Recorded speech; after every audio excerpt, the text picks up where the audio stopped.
بسم الله الرحمن الرحيم الحمد لله رب العالمين والصلاة والسلام على خير المرسلين محمد النبي الأمي وعلى آله وصحبه أجمعين. Assalamu alaikum and welcome to this episode of In the Shade of Ramadan. This year, the theme is Racing to Allah. And I wanted to talk to you all about what this really means for the month of Ramadan. What does it mean to race to Allah subhanahu wa ta'ala? I want to give you an example of three racers, three people who are trying to run a marathon. One of them has his body is covered in weights. He's actually wearing weights under his clothing.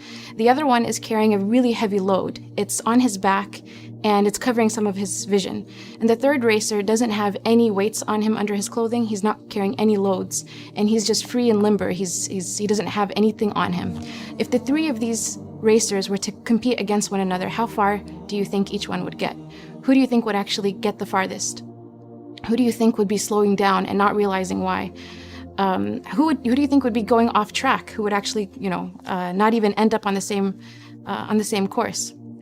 When we think about racing towards Allah subhanahu wa ta'ala, sometimes we are carrying loads. The first racer, for example, who has the weights on underneath his clothing, he's someone who doesn't know that he's carrying them. And so he keeps trying to run and he goes far, he gets to a certain speed, and then all of a sudden he gets so tired he stops. And he tries again and he goes a certain speed and then he stops and he doesn't understand what is it that's holding him back. Why is he going so slow? The second racer he could be a very strong person. He could be a very strong athlete, but that strength doesn't show when the load is on his back and when it's covering his vision. So he's trying to go as hard as he can, but he's going off track. He can't, and he doesn't understand why. And despite the fact that he may be the better athlete. And the third one, maybe he's just an average athlete, but he's not carrying anything on him. So when he races, when he runs, he's free and it's easy and it's enjoyable and it's something that he can keep going and going and keep doing it. So we think about how Allah subhanahu wa ta'ala addresses us, and over again in the Quran and in the ahadith of the Prophet Muhammad sallallahu alaihi wasallam, we see that Allah subhanahu wa ta'ala wants us to come to him rushing, without loads, without heavy weights, just to come to him, to run to him. Allah subhanahu wa ta'ala says in the Quran, فَفِرُّوا إِلَى اللَّهِ, to flee to Allah.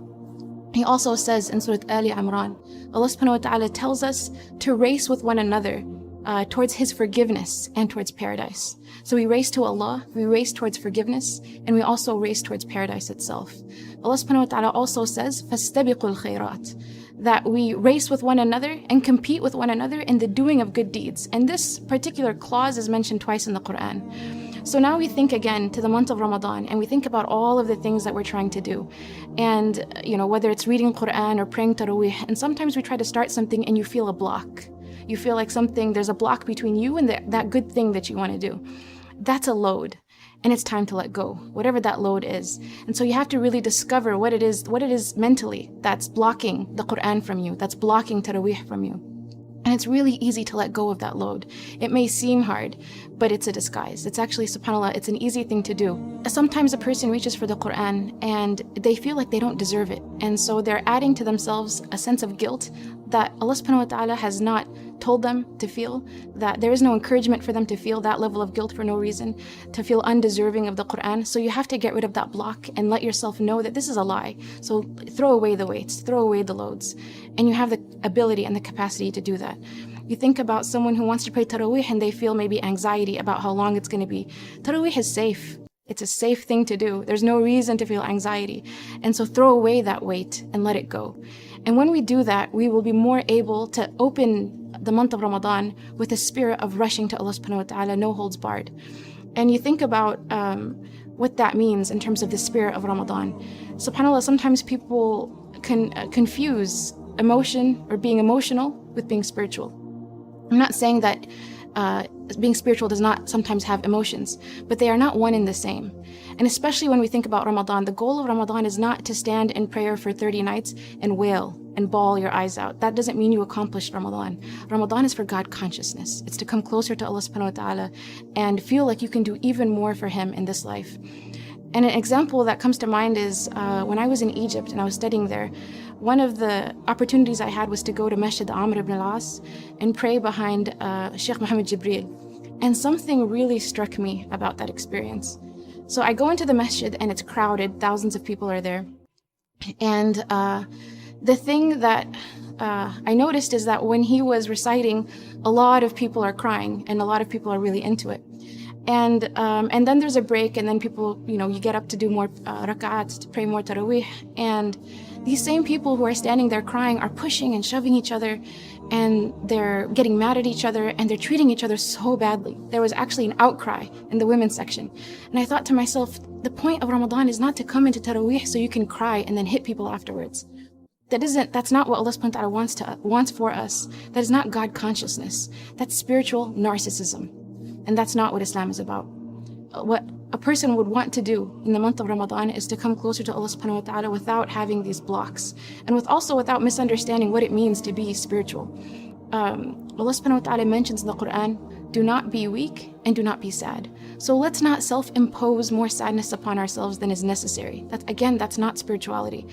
Coming closer to Allah subhanahu wa ta'ala, the Prophet Muhammad sallallahu alaihi wasallam, he said that the strong believer is better than the weak believer, but there is goodness in both.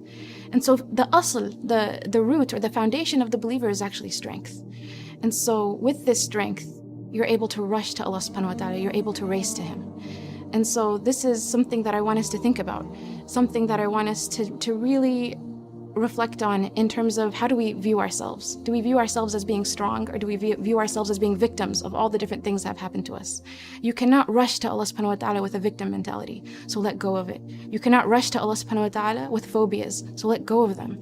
And Abu Bakr radiallahu anhu gives a great example of what it means to really be inspired by what Allah subhanahu wa ta'ala wants from us.